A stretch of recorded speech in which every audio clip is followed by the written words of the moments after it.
ಅಲ್ಲ ಸ್ವಾಮಿ, ಮಾಂಸ ತಿಂತಾರೆ ನಮಗಿಂತ BJP ಜಾಸ್ತಿ. ಮುಸ್ಲಿಂ ಅಂಗಡಿಗೆ ಹೋಗ್ತಾರೆ, ಅಲ್ಲಿ ಹೇಳ್ತಾರಲ್ಲ BJP. ನಾನೇ ಕಿವಿಯೊಳಗೆ ಕಳ್ಸ್ಕೊಂಡು ಕೆಲವು ಮುಸ್ಲಿಂ MLA ಸಾರಿ BJP MLAಗಳು ತೊಡೆ ಮಾಂಸ ಕಟ್ ಮಾಡ್ಕೊಡೋ ನೀಟಾಗಿರ್ತಾರೆ. ಅಲ್ಲ ರೀ, ಇವೆಲ್ಲ ವಾಟ್ ಇಸ್ ದಿಸ್? ನಮ್ಮ ಕಣ್ಣು ಮುಂದೆ ಆಗ್ತಾ ಇರೋದು ನಾವು ಕಣ್ಣಾರ ಕಂಡಿದ್ದೀವಿ. ಆರಂಭದಿಂದಲೂ ಕೂಡ ಅದೇ ಇವಾಗ ಬಿಜೆಪಿ ಅವರು ಗ್ಯಾರಂಟಿ ಸಮಿತಿಗಳೇನಿದೆ ಇದು ಅಸಂವಿಧಾನಿಕ, ಇದನ್ನ ರದ್ದು ಮಾಡಬೇಕು ಅಂತ ಹೋರಾಟ ಮಾಡ್ತಾರೆ.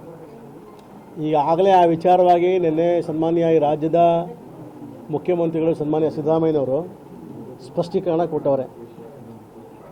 ಗ್ಯಾರಂಟಿ ನಿಗಮಗಳನ್ನ ಮತ್ತು ಗ್ಯಾರಂಟಿ ಕಮಿಟಿಗಳನ್ನ ಯಾವುದೇ ಕಾರಣಕ್ಕೂ ರದ್ದು ಮಾಡೋದಕ್ಕೆ ಅವಕಾಶಗಳಿಲ್ಲ ಅನ್ನೋವಂಥದ್ದನ್ನ ಈಗ ನಮ್ಮಲ್ಲೂ ಕೂಡ ಒಂದು ಪ್ರಸ್ತಾವನೆ ಕೊಟ್ಟವ್ರೆ. ಮಹಾರಾಷ್ಟ್ರದಲ್ಲಿ MLAಗಳಿಗೆ MP ಗಳಿಗೆ ಸಾರಿ ಮಂತ್ರಿಗಳಿಗೆಲ್ಲ RSSನವನ್ನೆಲ್ಲ ಒಂದು ಕಡೆ PAಗಳು ತಗೋಬೇಕು ಅನ್ನೋಂಥದ್ದು ಆದೇಶಗಳು ಕೊಟ್ಟರೆ ಅಂತ ಮಾಹಿತಿ ಇದೆ. ಫಸ್ಟ್ ಅದಕ್ಕೆ ಉತ್ತರ ಕೊಡಲಿ BJPನವರು. ಹೋರಾಟ ಮಾಡೋದು ಸಹಜ ಅಲ್ವೇ?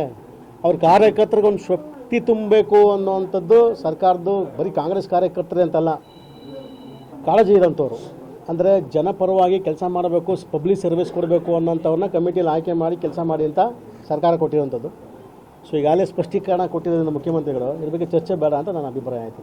ಮತ್ತು ಈ ಗ್ಯಾರಂಟಿ ಯೋಜನೆಗೆ ಹಣವನ್ನು ಕೊಡಲಿಕ್ಕೆ ಪರಿಶಿಷ್ಟರು ಮತ್ತು ರೈತರು ಕೊಡಬೇಕಾದಂಥ ಎಲ್ಲ ಅನುದಾನಗಳನ್ನು ಕಸಿದು ಈ ಗ್ಯಾರಂಟಿ ಯೋಜನೆಗಳಿಗೆ ಕೊಡ್ತಾ ಇದೆ. ಪರಿಶಿಷ್ಟರಿಗೆ ಎಲ್ಲೊಂದು ಕಡೆ ಅನ್ಯಾಯ ಮಾಡ್ತಾರೆ. ಬಜೆಟ್ ಎಷ್ಟಾಗಿದೆ ಹೇಳಿ ನಮ್ಮದು ಸರಿ? 4 ಲಕ್ಷ. ಹೋದ ಸರಿ 3 ಲಕ್ಷ ಚಿಲ್ಲರೆ ಕೋಟಿ ಆಗಿತ್ತು. ಈ ಸರಿ 4 ಲಕ್ಷ ಬಜೆಟನ್ನ ಆ ಒಂದು ಇದಕ್ಕೆ ತಗೊಂಡು ಹೋಗ್ಬೇಕು ಅಂದರೆ ಅಲ್ಲಿಗೆ ರೆವಿನ್ಯೂ ಇಲ್ವಾ? ಗೌರ್ಮೆಂಟಲ್ಲಿ ರೆವಿನ್ಯೂ ಇಲ್ಲದೆ ಹೋದರೆ ಎಲ್ಲ ಒಂದು ಕಡೆ ಬೋಗಸ್ ಬಜೆಟ್ನ ಕೊಡೋಕ್ಕಾಗ್ತದೆ ಒಬ್ಬ ಮುಖ್ಯಮಂತ್ರಿ ಆದಂಥವ್ರು? 16 ಬಜೆಟ್ನ ಮನ್ಸಿರತಕ್ಕಂಥ ಒಬ್ಬ ಸಿದ್ದರಾಮಯ್ಯನವರು ಇಡೀ ದೇಶದಲ್ಲಿ 16 ಬಜೆಟ್ ಮನ್ಸಿರ್ತಕ್ಕಂಥ ಒಬ್ಬ ಆರ್ಥಿಕ ತಜ್ಞ ಇದ್ದರೆ ಅದು ಮುಖ್ಯಮಂತ್ರಿ ಆಗೋ ಅಥವಾ ಹೋಮ್ ಮಿನಿಸ್ಟರ್ ಆಗೋ ಸಾರಿ ಫೈನಾನ್ಸ್ ಮಿನಿಸ್ಟರ್ ಆಗೋ ಅದು ಸಿದ್ದರಾಮಯ್ಯ ಸಲ್ತದೆ. ಅವ್ರಿಗೆ ಗೊತ್ತಿದ್ದಾರೆ. ಅಲ್ಪಸಂಖ್ಯಾತರಿಗೆ ಕೊಟ್ಬಿಡಿ. ಅಲ್ಲ, ಒಂದು ನಿಮಿಷ, ಅದಾಮೇಲೆ ಹೇಳ್ತೀನಿ ನಿಮಗೆ. ಎಲ್ಲ ಸಮಾಜಕ್ಕೂ ಸಾಮಾಜಿಕ ಕಳಕಳೆಯಿಂದ ಇವತ್ತು ಗ್ಯಾರಂಟಿ ಕಮಿಟಿ ಏನು ಗ್ಯಾರಂಟಿ ಮಾಡಿರೋದ್ರಿಂದ ಕೊಟ್ಟಿರೋದ್ರಿಂದ ಅದು ಬರೀ ಏನು ಮುಸ್ಲಿಮ್ಸೇ ತಗೊಳ್ಳಲ್ಲ, ಕ್ರಿಶ್ಚಿಯನ್ಸೇ ತಗೊಳ್ಳಲ್ಲ, ಎಲ್ಲರೂ ತಗೋತಾರೆ. ಈಗ BJP ಮಂತ್ರಿಗಳು MLAಗಳು ಅವ್ರ ಬೆಂಬಲಿಗರು ತಗೋತಾವ್ರೆ. ಇದು ಪಕ್ಷಾತೀತವಾಗಿ ಸರ್ಕಾರ ಕೊಟ್ಟಿರತಕ್ಕಂಥ ಒಂದು ಒಳ್ಳೆಯ ಯೋಜನೆ. ಇದು BJPನವ್ರಿಗೆ ಏನಾಗಿದೆ, ಈ ಯೋಜನೆ ಕಂಟಿನ್ಯೂ ಆಗಿಬಿಟ್ರೆ ಮುಂದೆ ನಡೆಯುವಂಥ ಚುನಾವಣೆಗಳು ನಮ್ಮ ಸಮಸ್ಯೆ ಆಗ್ತದೆ ಅನ್ನೋ ಭಯ ಈಗಲೇ ಶುರು ಆಗೈತೆ ಬಿಟ್ರೆ ವಿನಃ ಅದು ಬಿಟ್ಬಿಟ್ಟು ಅವ್ರಿಗೆ ಗ್ಯಾರಂಟಿ ಬಗ್ಗೆ ಈಗ 1 ತಿಂಗಳು 2 ತಿಂಗಳು ದುಡ್ಡು ಹೊಂದಿಸುವಂಥದ್ದು ಡಿಲೇ ಆಗುತ್ತೆ, ಒಟ್ಟಿಗೆ ಹಾಕುವಂಥದ್ದು ಆಗ್ತಿದೆ. ಗೃಹಲಕ್ಷ್ಮಿ ಆಗ್ಬೋದು ಅಥವಾ ವಿದ್ಯುತ್ ಆಗ್ಬೋದು.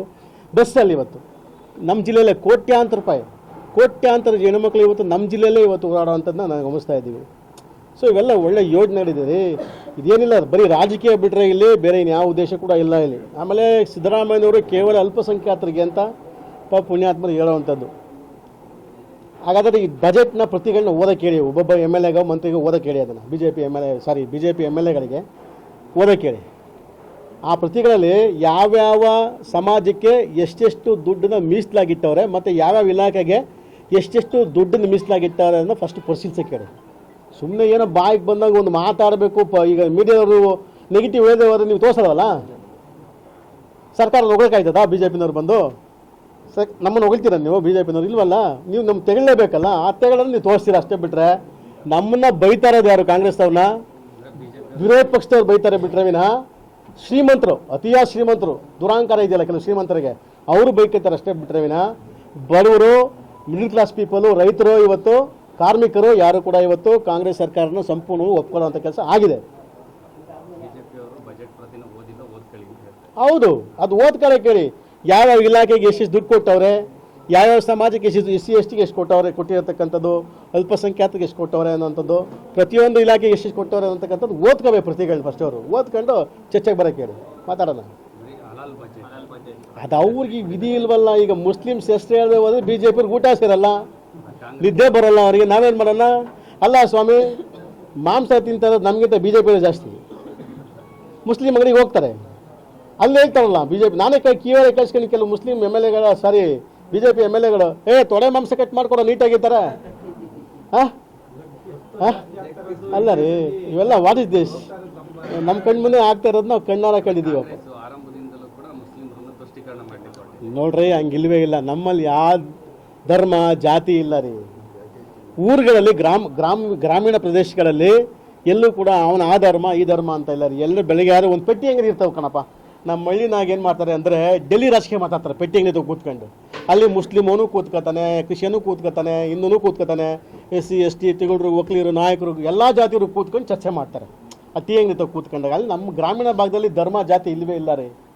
BJPನವರು ಅವ್ರಿಗೆ ಬೇರೆ ಸಬ್ಜೆಕ್ಟೇ ಇಲ್ಲ, ಹಾಗಾಗಿ ಅವರು ಮುಸ್ಲಿಮ್ಸು ಹಲಾಲ್ ಕಟ್ಟು ಅಂತ ಮಾತಾಡ್ಬೇಕು ಬಿಟ್ರವೇನ ಇನ್ನು ಯಾವುದೂ ಸಬ್ಜೆಕ್ಟ್ ಇಲ್ಲ. ಸೊ ಅದಕ್ಕೋಸ್ಕರ ಅವ್ರು ಮಾತಾಡ್ಕೊತಾ ಇರಲಿ. DK ಶಿವಕುಮಾರ್ ಒಂದು ಮಾತು ಹೇಳ್ತಾ ಇರ್ತಾರೆ ಯಾವಾಗಲೂ ಕೂಡ, ನಾ ಮಾಡೋವಂಥ ಕೆಲಸ ಯಾವತ್ತೂ ಕೂಡ ಪರ್ಮನೆಂಟಾಗಿ ಉಳಿತದೆ. ಟೀಕೆ ಸಾಯ್ತವೆ, ಕೆಲಸ ಉಳಿತವೆ. ಆ ಒಂದು ನಿಟ್ಟಿನಲ್ಲಿ ನಾವೆಲ್ಲ ಕೆಲಸ ಮಾಡ್ತಿದ್ವಿ, ಕೆಲಸ ಆಗ್ತಾಯಿದೆ ಅಷ್ಟೇ. ಎಲ್ಲರೂ ನೆಮ್ಮದಿಗೆ ಅವ್ರು ಇವತ್ತು ರೈತರಾಗಲಿ, ಕಾರ್ಮಿಕರಾಗಲಿ, ಹಳ್ಳಿ ಭಾಗದಲ್ಲಿ ಎಲ್ಲರೂ ಕೂಡ ನೆಮ್ಮದಿಗಿರುವಂಥ ಕೆಲಸ ಆಗ್ತಿದೆ. ಈ ಗ್ಯಾರಂಟಿ ಯೋಜನೆಗಳಿಂದ ನಮ್ಮ ಕ್ಷೇತ್ರಗಳಿಗೆ ಅನುದಾನ ಕೊಡ್ತಾ ಇಲ್ಲ ಸರ್ಕಾರ. ನಿಮ್ಮ ಕ್ಷೇತ್ರದ ಶಾಸಕರೇ ನಮ್ಮ ಜಿಲ್ಲೆಯಲ್ಲಿ ಈಗ ನಾನು ಟಿಟ್ ಫಾರ್ ಟಾಟ್ ಅಂತ ನಾನು, ಯಾಕಂದರೆ ನಮ್ಮ ಸುರೇಶ್ ಗೌಡ ಈಗಾಗಲೇ ನನ್ನ ಮಾಹಿತಿ ಕೊಟ್ಬಿಟ್ಟವ್ರೆ. ನಾವು ಟೀಕೆ ಮಾಡಲ್ಲ, ಅವರು ಟೀಕೆ ಮಾಡೋದು ಬೇಡ ಅನ್ನೋಂಥ ನನ್ನ ಸ್ನೇಹಿತ ಹೇಳವ್ರೆ. ಇದು ಆಡಳಿತಾತ್ಮಕವಾಗಿ ಸೊ ಅದಕ್ಕೋಸ್ಕರ ಹೇಳ್ತಾ ಇದ್ದೀನಿ ನಾನು. ಸೊ ಹಾಗಾಗಿ ನನಗಿರೋ ಮಾಹಿತಿ ಪ್ರಕಾರ ಇವತ್ತು ಮಧುಗಿರಿಲಿ ಕೆಲಸ ಆಗ್ತಾಯಿದೆ. ಮಧುಗಿರಿಗೆ ಮೊನ್ನೆ 400 ಕೋಟಿಗೂ ಹೆಚ್ಚು ಅನುದಾನವನ್ನು ಕೇವಲ ಕೆರೆಗಳು ತುಂಬಿಸ್ಕೊಳ್ಳಿ ದುಡ್ಡು ತಂದವ್ರೆ. ಮಧುಗಿರಿಲಿ ರಾಜಣ್ಣವ್ರು ಕೆಲಸ ಮಾಡ್ತಾವ್ರೆ, ಪರಮೇಶ್ವರ್ ಕೆಲಸ ಮಾಡ್ತಾವ್ರೆ, ವಾಸನ್ ಕೆಲಸ ಮಾಡ್ತಾವ್ರೆ, ತಿಪ್ಟೂರು ಕೆಲಸ ಆಗ್ತಾಯಿದೆ, ಚಿಕ್ಕನಾಯಕನಹಳ್ಳಿ ಕೆಲಸ ಆಗ್ತಾಯಿದೆ, ತುಮಕೂರು ಸಿಟಿಗೆ 200 ಕೋಟಿ ರೂಪಾಯಿ ದುಡ್ಡು ಕೊಡುವಂಥ ಕೆಲಸ ಆಗ್ತೈತೆ. ಇಡೀ ತುಮಕೂರು ಜಿಲ್ಲೆಯಲ್ಲಿ ಎಲ್ಲ ತಾಲೂಕಲ್ಲಿ ಕೆಲಸ ಆಗ್ತೈತೆ. ಕೆಲಸ ಆಗದಿರೋ ತಾಲೂಕು ಯಾವುದು? ತುಮಕೂರು ಗ್ರಾಮಾಂತರ. ಏನಕ್ಕೆ ಉದ್ದೇಶ ಇಷ್ಟೇ ರೀ ನೋಡ್ರಿ. ಬೆಳಗಾರಿ ಸಿದ್ದರಾಮಯ್ಯನ ಬೈಯೋದು, ಬೆಳಗಾರಿ ಪರಮೇಶ್ವರ ಬೈಯೋದು, ಬೆಳಗಾರಿ ರಾಜಣ್ಣನ ಬೈಯೋದು, ಬೆಳಗಾರಿ ಕಾಂಗ್ರೆಸ್ ದಿವಾಳಿ ಆಗೈತೆ ಬೀದಿ ಓಡಾಡ್ಕೊಂಡು ಕೂತ್ಕೊಂಡ್ರೆ ಎಲ್ರಿ ಅನುದಾನ ಕೊಡ್ತಾರೆ? ನಮಗೂ ಕೂಡ ಈಗ ಹಿಂದೆ 2018 MLA ಆಗಿದ್ದಾಗ ಕುಮಾರಸ್ವಾಮಿ 25,000 ಕೋಟಿ ಸಾಲ ಮನ್ನಾ ಮಾಡೋದಪ್ಪ. ಸರ್ಕಾರ ದಿವಾಳಿ ಆಗಿತ್ತಾ? ಇಲ್ವಲ್ಲ. BJP ಸರ್ಕಾರ ಬಂತು, ಸರ್ಕಾರ ಬಂದ ನಾವು ದುಡ್ಡು ತರಲಿಲ್ವಾ? ವಿರೋಧ ಪಕ್ಷದ MLA ಇದೆ ನಾನು, ದುಡ್ಡು ತಂದು ಕೆಲಸ ಮಾಡಿದ್ದೀವಿ. ಇವರು ಹೋಗಿ ಅವ್ರ ಮನವಿಗಳನ್ನ ಕೊಟ್ಟು ಕೆಲಸ ಕಾರ್ಯಕರ್ತರು ಜನ ನೋಡ್ರಿ, MLA ಆಗಬೇಕಾದಾಗ ಜನಕ್ಕೆ ಕೇಳಿದ್ರು ಅವರು, ನನ್ನ ಸರ್ಕಾರ ಬಂದ ಮಾತ್ರ ಕೆಲಸ ಮಾಡ್ತೀನಿ, ಇಲ್ಲ ಕೆಲಸ ಮಾಡಲ್ಲ ಅನ್ನೋಂಥದ್ದು ಹೇಳಿದ್ರಪ್ಪ ಎಲ್ಲರೂ?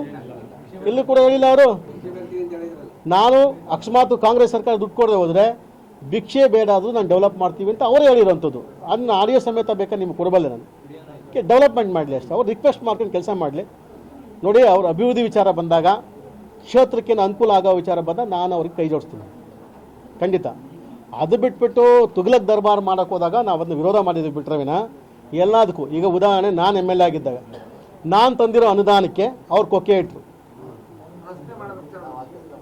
ರಸ್ತೆ ಮಾಡೋ ವಿಚಾರದಲ್ಲಿ ಹೋಗಿ ಇದನ್ನು ಸನ್ಮಾನ್ಯ ಮುಖ್ಯಮಂತ್ರಿ ಯಡಿಯೂರಪ್ಪ ಅವ್ರನ್ನ ಭೇಟಿ ಮಾಡಿ ಕೆಲಸ ಕೊಡಬೇಡಿ, ಬೇರೆ ಕಡೆ ವರ್ಗಾಯಿಸಿ, ಇಲ್ಲಿ ಬೇಕಾಗಿಲ್ಲ, ಹಂಗೆ ಹಿಂಗೆ ಅಂತೆಲ್ಲ ಮಾಡಿದ್ರು. ತೊಂದರೆ ಕೊಟ್ಟರು. ಅವತ್ತು ಲೆಟ್ರ್ ಬೇಕಾದ್ರೆ ನಿಮ್ಗೆ ಕೊಡಬಲ್ಲೆ ನಾನು. ಬಟ್ ನಾವು ಅದಕ್ಕೆ ಅವಕಾಶ ಕೊಡಲ್ಲ. ನೀವು ಕೆಲಸ ಕಾರ್ಯಗಳು ಮಾಡಬೇಕು ಅಂದರೆ ನಮ್ಮನ್ನು ಕರೀರಿ, ಯಾವ ಮಂತ್ರಿ ಹತ್ರ ಬರಬೇಕು, ನಾನು ನಿಮ್ಮ ಜೊತೆ ಬರ್ತೀನಿ, ಕೆಲಸ ಮಾಡೋಣ ಒಟ್ಟಿಗೆ ಸೇರಿ. ಚುನಾವಣೆ ಬಂದಾಗ 1 ತಿಂಗಳು ಚುನಾವಣೆ ಮಾಡೋಣ, ನಿಮ್ಮ ಪಕ್ಷ ನಿಮ್ಮದು, ನಮ್ಮ ಪಕ್ಷ ನಮ್ಮದು. ಕೆಲಸ ಮಾಡಿ. ನೀವು ಎಲ್ಲ ಹೋಗಿ ರಿಕ್ವೆಸ್ಟ್ ಮಾಡ್ಕೊಳ್ಳಿ, ಕೆಲಸ ಮಾಡಿ. ಏನೇನು ಆಶ್ವಾಸನೆಗಳು ಕೊಟ್ಟಿದ್ದೀರೋ ಸ್ವಾಮಿ, ಆಶ್ವಾಸನೆಗಳು ಎಷ್ಟು ಕೊಟ್ಟಿದ್ದೀರೋ ಅದನ್ನು ಅಟ್ಲೀಸ್ಟ್ ಕನಿಷ್ಠ ಪಕ್ಷ ಒಂದು 25% ಅವ್ರು ಮಾಡಿರಿ ಸಾಕು. 80% ಅಂತೂ ನಿಮ್ಮ ಕೈಲಾಗಲ್ಲ ಗೊತ್ತೈತೆ ನನಗೆ. ಅಟ್ಲೀಸ್ಟ್ ಒಂದು 25% ಅವ್ರು ಮಾಡಿ. ಜನ ಏನು ಅಂದರೆ ಇವರೇನೋ ಗೌರಿಶಂಕರ್ಗಿಂತ ಹೆಚ್ಚು ಕೆಲಸ ಮಾಡ್ತಾರೆ ಸುರೇಶ್ ಗೌಡ ಅನ್ನೋದು ಅವ್ರ ತಲೆಗೆ ಬಂತು. ಸೊ ಇರ್ಬೋದೇನೋ ಅಂತ ಜನ ಅವ್ರ ಮೇಲೆ ವಿಶ್ವಾಸ ಇಟ್ಟು ಓಟ್ ಹಾಕೋರೆ. ಸೊ ಹಾಗಾಗಿ ಕೆಲಸ ಮಾಡಿ ಅವರು ಕೂಡ ಅಭಿವೃದ್ಧಿ ತೋರಿಸ್ಬೇಕು ಅನ್ನೋದು ನನ್ನ ಅಭಿಪ್ರಾಯ ಆಗ್ತದೆ.